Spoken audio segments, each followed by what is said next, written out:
Bueno, muy buen día. Ay, disculpen la limpieza de garganta. Quisiera continuar con lo que nos quedamos en clase, en la clase anterior. El día de hoy abordaremos lo que es el tema de control numérico por computadora o CNC, también llamado CN, control numérico, NC nada más, en algunos libros, sobre todo en inglés, ¿no? Numeric Control, que es muy común, muy usado. Es la base de manufactura actualmente y al mismo tiempo incluyendo pues, lo que es la impresión en 3D, ¿no? Entonces, para dar un pequeño concepto, no le quiero llamar definición esto porque no lo es, pues es el control automatizado de herramientas de mecanizado.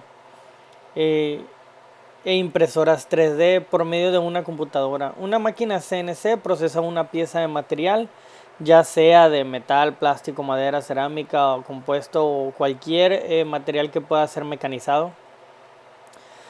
Para cumplir con las especificaciones siguientes, siguiendo una instrucción programada codificada y sin un operador manual que controle directamente la operación de mecanizado. En esencia lo que hace el sistema CNC es controlar una maquinaria de manufactura. Controla posiciones por medio de una serie de servomotores que están moviendo el aparato. Dependiendo del servomotor y del tamaño de la máquina y todo eso, pues es la exactitud. Creo que algo ya habíamos comentado por ahí. Este tipo de maquinarias, la idea es que es un trabajo, tiende a ser un trabajo o repetitivo, cansado, que lleva bastante tiempo y en este caso pues la máquina lo puede hacer más rápido, con mayor exactitud, mayor eficiencia, eficacia, etcétera, etcétera. Entonces, como podemos ver en las figuras, se crean piezas que manualmente, a pesar de que es posible, sería muy difícil poderlo hacer. Y al mismo tiempo pues elimina el posible riesgo, ¿no? Para el operador y pues nos ayuda a tener menores desperdicios, etcétera, etcétera. Ahorita vamos a ver las ventajas ya más a fondo. El movimiento controla varios ejes, normalmente al menos dos, que vienen siendo en X y en Y. Y un usillo de la herramienta que se mueve en una profundidad Z. La posición de la herramienta es impulsada por motores paso a paso o steppers de accionamiento directo o servomotores para proporcionar movimientos de alta precisión o en diseños más antiguos motores a través de una serie de engranajes reductores. El control de bucle abierto funciona siempre que las fuerzas se mantengan lo suficientemente pequeñas y las velocidades no sean demasiado grandes. En las máquinas comerciales para trabajar metales, los controles de circuito cerrado son estándar y necesarios para proporcionar la precisión, velocidad y repetibilidad exigidas.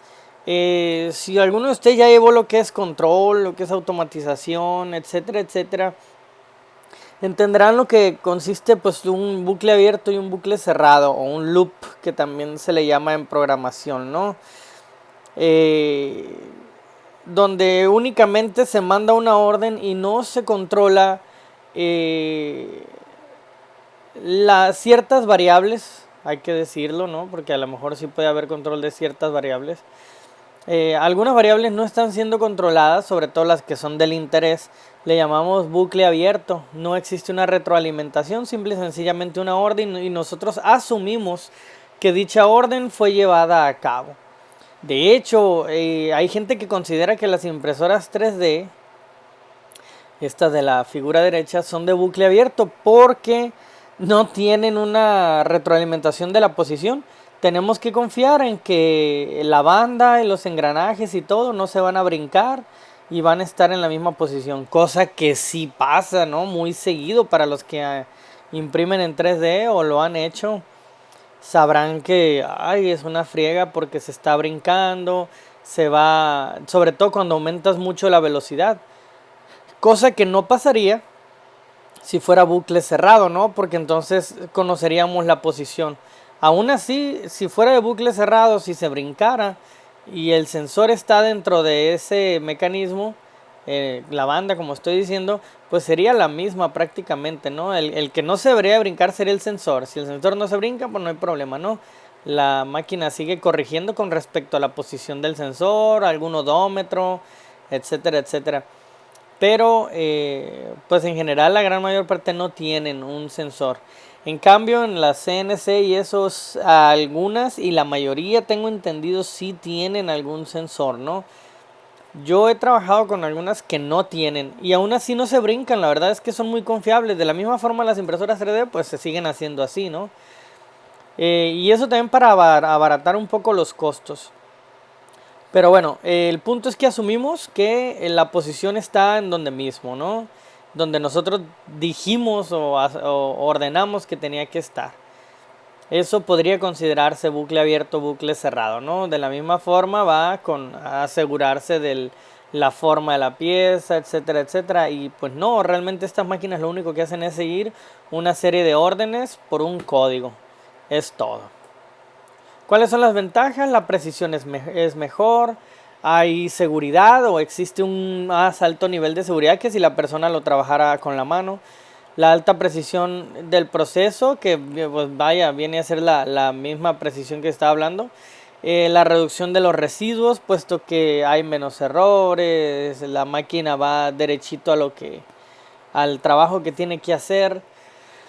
Y en algunas ocasiones pues el trabajador tiene sus mañas, sus formas de trabajar que a veces pues producen mayores residuos y mayor tiempo. Hay que decir que hay trabajadores que trabajan muy rápido, ¿no? Pero pues a veces el estilo no puede ser siempre el adecuado, ¿no?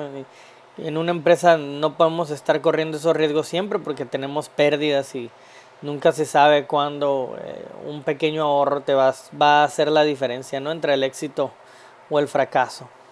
Reducción, dice, de la implicación del trabajador, es decir, el trabajador nada más está un corto tiempo ahí. Y la ejecución de procesos complejos, en el caso de que hay máquinas que tienen muchos grados de libertad y eso facilita que puedan hacer piezas más complicadas. Y al hacer piezas más complicadas, pues te tumbas pasos de procesamiento. Es decir, en una misma máquina puedes hacer prácticamente, digámoslo así, toda la pieza, mientras que cuando tienes menos grados de libertad, pues solamente puedes llegar hasta cierto punto y luego a lo mejor o hay que quitar la pieza, hay que modificarla, hay que volverla a centrar, o sea, te lleva cierto tiempo, ¿no? Entonces las ventajas son que puedes ejecutar procesos complejos en un solo paso, hay que decirlo así. Las aplicaciones pues son el moldeo por inyección eléctrica, el fresado, el rectificado, el torneado, el taladro, perforación y enroscado con centros de mecanizado verticales, todo lo que tenga que ver en ese aspecto. La manipulación, en este caso hasta las cuestiones, podríamos llamarla de brazos robóticos, que mucha gente le llama brazo robótico al que necesariamente tiene cierta cantidad de grados de libertad, pero no es así, ¿no? Cualquier tipo de manipulación podríamos llamarla como brazo robótico, incluso una pequeña grúa viajera que llegue, coloque, tome el objeto y lo ponga en otra parte, también podría entrar dentro de un manipulador. Cortadores láseres, cortadores de plasma, ¿no? Me faltó poner. El EDM también, que ya lo habíamos nombrado en otra clase. Y pues la alimentación de máquinas, que consiste en que pues se le coloca la pieza. Creo que podría ir incluido en la manipulación. ¿Cuáles son los estándares? Pues voy a nombrar aquí algunos, los más populares, ¿no? Uno es el ISO 6983, Internacional Estandarización, perdón, está en inglés, International Standardization Organization, y la EIA, Electronic Industries Association, y por supuesto pues combinados. Estos estándares de instrucciones de programación o código Estos permiten a la máquina herramienta llevar a cabo ciertas operaciones en particular. Un ejemplo podría ser, bueno, las siguientes líneas ordenan a una fresa de CNC que ejecute en la línea de código 100 un corte relativo al origen con un avance de 20 pulgadas por minuto o 20 inches. A lo largo del eje X dice 1.25 inches o pulgadas y del eje Y 1.75. Entonces tenemos esta orden que es, pues el código es el N100 o el renglón, podríamos llamarlo también, hay gente que le llama la línea. Tenemos un G01, una orden lineal de avance, y las coordenadas en X y en Y, que ya las dijimos anteriormente. Pero aquí estamos viendo cuánto es el avance. El avance dice que es de 20 pulgadas por minuto. Este avance pertenece a los estándares anteriormente nombrados, puesto que de esa forma la máquina va a avanzar a esa velocidad siempre al colocar dicho comando. Si no está dentro de ciertos estándares o de estos estándares específicamente, podría avanzar más o podría avanzar menos. Entonces, básicamente habría que ver capacitación para cada maquinaria, que de hecho, valga decirlo, la tiene que haber, ¿no? Por cuestiones de que en algunos casos algunas maquinarias tienen algunos bemoles o algunas cuestiones ahí que hay que checar, pero la programación tendría que ser la misma, ¿no? De ahí que existen softwares, eso lo vamos a ver ya más adelante, que al colocar la pieza automáticamente te dan el código G. Este es el código G que requieres para maquinar la pieza. Bueno, el estándar EIA define el sistema coordenado de las máquinas y los movimientos de la misma. Se utilizan los movimientos de la herramienta relativos al sistema coordenado de la pieza estacionaria, dice. Y vemos lo que es la regla de la mano derecha. Esta posición que estamos viendo de la regla de la mano derecha es apuntando hacia adentro de la máquina. Tú estás frente a la máquina y apuntas tu mano derecha, así como se muestra en la figura. Tu índice apuntando hacia el fondo de la máquina y tu pulgar apuntando hacia la derecha, el otro dedo apuntando hacia arriba. De esa forma tenemos una Z positiva hacia donde apunta. Más bien, todas las coordenadas serían positivas hacia donde apuntan los dedos. ¿Ok? A la Z le llamamos el eje de ataque de la herramienta. El dedo siempre apunta hacia la herramienta, hacia la posición que tiene la herramienta, habría que agregar. La Y dice es eje hacia adentro y fuera de la máquina. El dedo siempre apunta hacia adentro de la máquina, o sea que sería este dedo apuntando hacia esta parte de la máquina. Esto representa una fresa, ¿no? Es un diagrama muy sencillo. Y dice la X, el eje del husillo principal es siempre el eje Z, el eje con mayor carrera es el X, exactamente. Siempre el X es el que va a tener pues mayor distancia para poder trabajar, incluso que el Y. Generalmente el que tiende a tener menos de todos es el Z. El Z es el más pequeño, son profundidades mínimas, ya depende de la maquinaria, claro está. Pero la más larga tiende a ser la X, ¿no? Que es esta parte longitudinal. Incluso en máquinas que no sean controladas por computadora, también manualmente pues tienden a tener esas características. Aquí podemos ver cómo se vería el cortador, que viene a ser este cortador, representa esta parte de aquí, es esto de aquí, es la mesa. Y el movimiento en X, aquí así como se muestra en la figura, y acá representado pues para dónde sería el lado positivo, que siempre tiende a ser hacia la derecha. La programación CNC pues se utiliza con códigos G y códigos M. En lo coloquial le llamamos código G a todo, ¿no? El código G son funciones de movimiento de la máquina. Son movimientos rápidos, avances radiales, pausas, ciclos, etcétera, etcétera. Y los códigos M Son funciones misceláneas que se requieren para el maquinado de las piezas, pero no son de movimiento de la máquina. Sería arranque, paro del lucillo, el cambio de la herramienta, el refrigerante, el paro del programa, final, inicio de todo, y así sucesivamente. Entonces, la mayoría de los códigos G contienen variables de direcciones definidas por el programador para cada una, ¿no? Entonces, tenemos que n es el número de bloque, inicio del bloque o final del bloque, o como quieras. Nosotros tendemos a verlo como el renglón, ¿no? O la línea. J pues es la localización en Y del centro de un arco. G la función preparatoria. S es la velocidad del lucillo.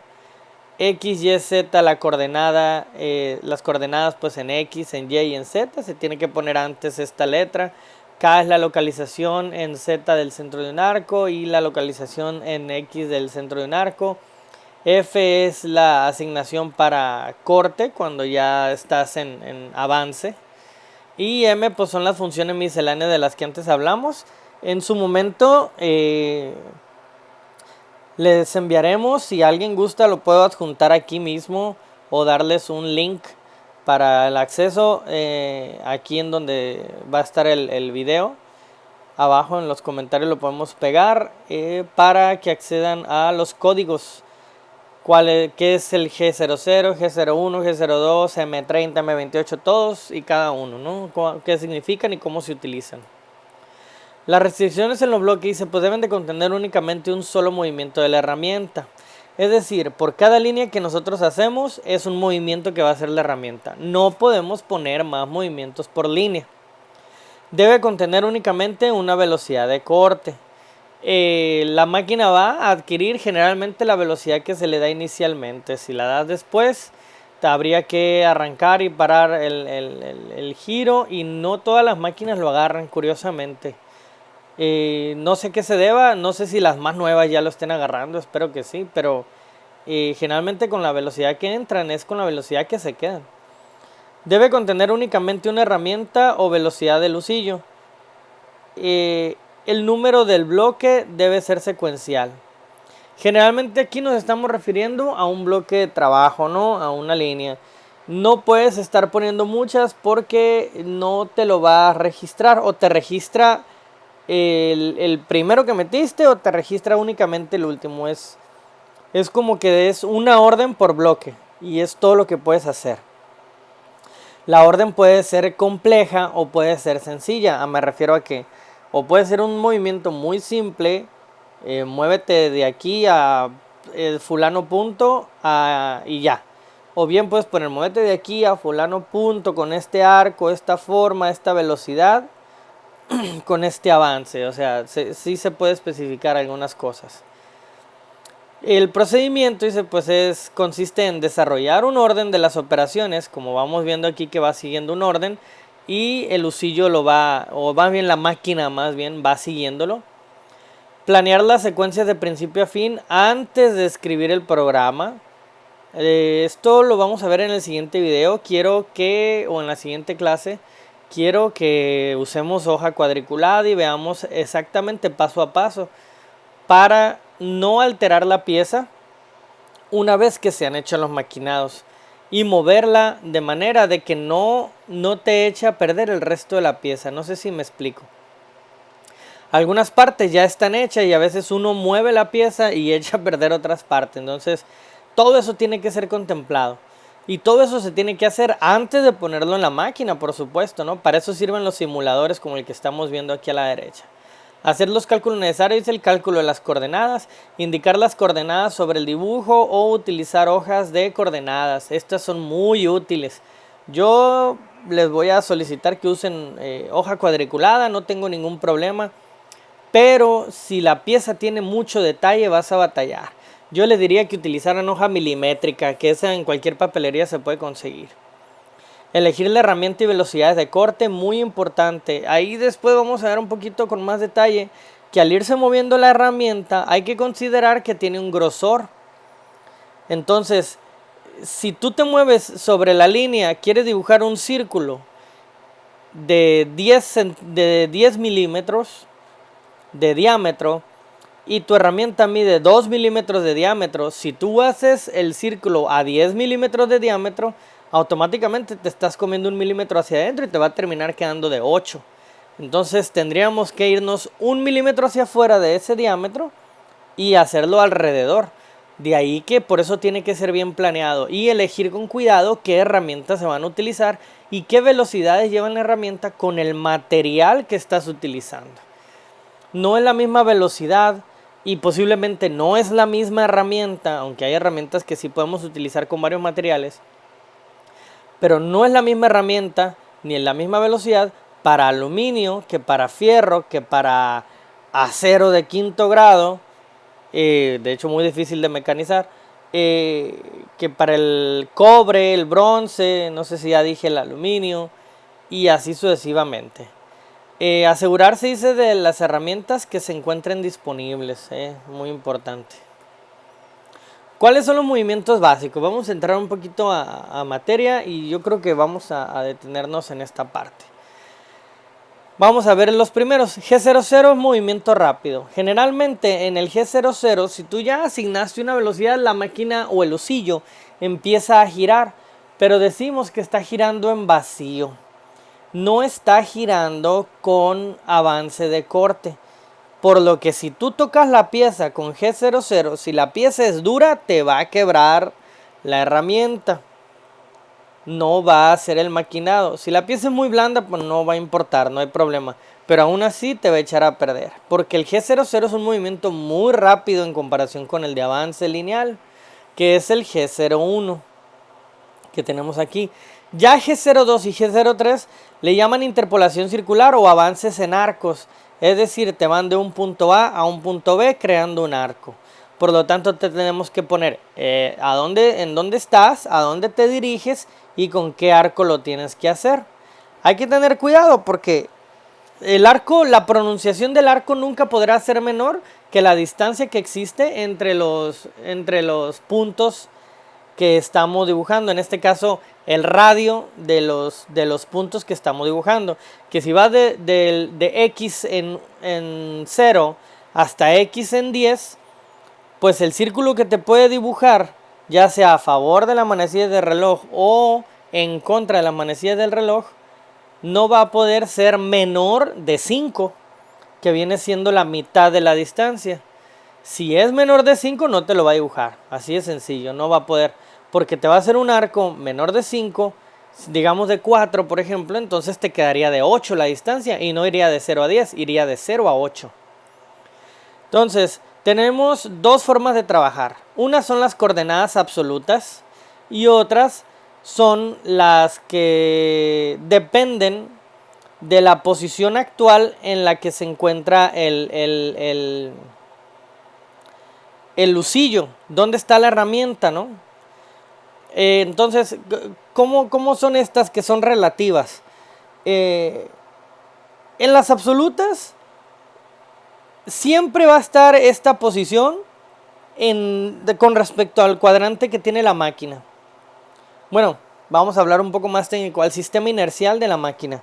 El sistema inercial de la máquina ya está dado, tú lo puedes establecer, fíjense bien, lo vemos después, dónde va a estar el 0, pero a partir de ese 0 puedes trabajar con coordenadas absolutas. En lo personal me gusta más trabajar con coordenadas absolutas, por eso me gusta establecer qué máquina vamos a utilizar y estandarizarlas, crearle el formato sin que nadie le esté mueva y nos guiamos por esas coordenadas absolutas. Entonces yo puedo irme y dibujar la línea de un punto a el otro y a el otro. Pero de la misma forma puedes trabajar exactamente igual, pues en este caso con las que son relativas. ¿Relativas a qué? A que aquí tienes tu 0 y te mueves a 2,3. Después aquí es tu 0 y te está moviendo en absoluto a -2 y a 1, que son estas. Pero en realidad estás avanzando del 2 que tienes acá hasta el -2, por lo tanto estás avanzando -4. Porque acuérdense que este centro se me movió para acá, relativamente hablando. Y bajó 2 posiciones Del 3 bajó hasta el 1. Por lo tanto, se movió a menos 4 posiciones o menos 4 unidades y menos 2 hacia abajo. De ahí que ponemos que es a menos 4 y menos 2. Pero se establece, si se fijan, aquí manejamos X, Y, Z, y en el otro manejamos U, V y W o W. No sé si me queda claro, hasta aquí me voy a detener para que no sea demasiado largo el video. La próxima ya vamos a hacer un pequeño dibujito. Vamos a hacer la cuadrícula, encontrar cuáles son las medidas y hacer una pequeña practiquita. Sale, y de ahí dejamos bastantes trabajos, varias figuras para trabajo extra clase en un simulador. Todo esto lo vamos a ver pues en simulador. Si es posible y si la pandemia lo permite, o más bien las restricciones gubernamentales nos permiten entrar a donde tenemos la maquinaria, vamos a hacer un video también demostrativo viendo para que vean cómo se hace, y si dan los permisos pues podremos accesar. Muchas gracias a todos, espero haya quedado muy entendido. Traté de hablar lo más rápido posible para que el video no sea demasiado aburrido. Y pues cualquier duda o comentario, por favor colóquenlo debajo aquí en los comentarios. Muchas gracias. Tengan muy buen fin de semana.